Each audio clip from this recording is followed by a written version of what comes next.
काले धन के मामले में सरकार ने कहा है कि वे विदेशों में बैंक खाता रखने वालों के नाम उजागर करने को तैयार है, लेकिन 1995 में कांग्रेस सरकार के अन्य देशों के साथ किए गए करारों के चलते उसके हाथ बंधे हैं।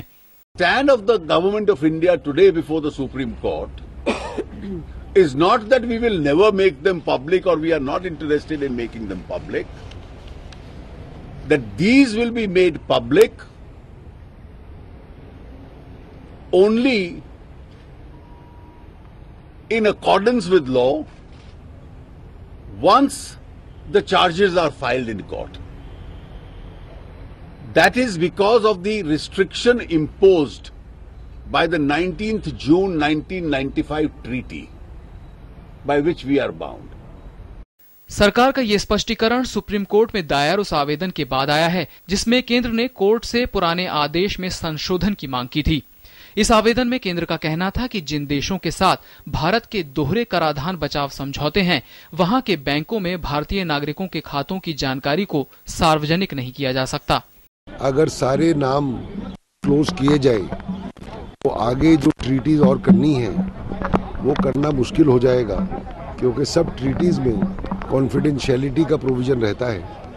और ये जब डिस्क्लोजर पीछे हुआ तो कई फॉरेन गवर्नमेंट्स ने हमें पूछा है कि आपने क्यों डिस्क्लोज किया। सरकार के इस रुख पर मामले के याचिकाकर्ता राम जेठमलानी भी नाराज हैं। उन्होंने कहा कि अगर विदेशों में काला धन जमा करने वालों के नाम सार्वजनिक नहीं किए जाते तो इससे देश को बड़ा नुकसान होगा। I am talking of the Finance Ministry's approach and his answers to questions in Parliament.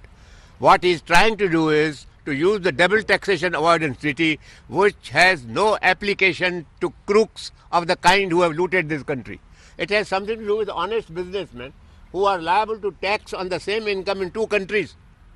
It has nothing to do with these crooks. उधर इस मुद्दे ने कांग्रेस और आम आदमी पार्टी को सरकार पर हमला बोलने का मौका दे दिया। आम आदमी पार्टी ने कहा कि बीजेपी कांग्रेस की ही नीति को दोहरा रही है।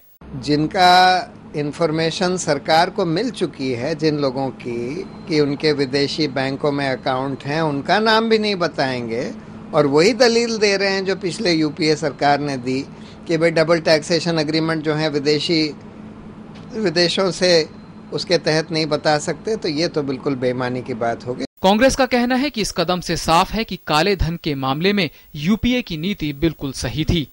जो यूपीए की सरकार कर रही थी वो सही था, न्यायोचित था और देश के हित में था। यूपीए की सरकार को आरोप लगाए गए, बदनाम करने की कोशिश की गई, लोगों को गुमराह किया गया। हालांकि भारतीय जनता पार्टी काले धन के मुद्दे पर अपने रुख में किसी भी तरह के बदलाव की बात को नकार रही है। हमने कहा था हम काला धन वापस लाएंगे, इसीलिए इस सरकार का जो पहला काम था वो एसआईटी बनाना था काला धन को लेके, वो हमने बनाया। और आपने देखा कि इस प्रकार से स्विट्जरलैंड में जो मीटिंग हाल फिलहाल में हुई है, स्विट्जरलैंड ने भी ये कहा है कि जो इन्फॉर्मेशन है वो हिंदुस्तान की सरकार के साथ टाइम बाउंड मैनर में शेयर करेगी। यह भी हमारी सरकार की जीत है। सुप्रीम कोर्ट ने 2011 में केंद्र सरकार को निर्देश दिया था कि वह विदेशी बैंकों में पैसा जमा करने वाले लोगों के नाम सार्वजनिक करे। हालांकि पिछली यूपीए और अब वर्तमान एनडीए सरकार का भी कहना है कि दूसरे देशों के साथ किए गए समझौतों के चलते केवल उन्हीं लोगों के नाम सार्वजनिक किए जा सकते हैं जिनके खिलाफ टैक्स चोरी के मामले में कानूनी कार्रवाई शुरू की जा चुकी हो। ब्यूरो इनपुट के साथ विकास सारथी, डीडी न्यूज, दिल्ली।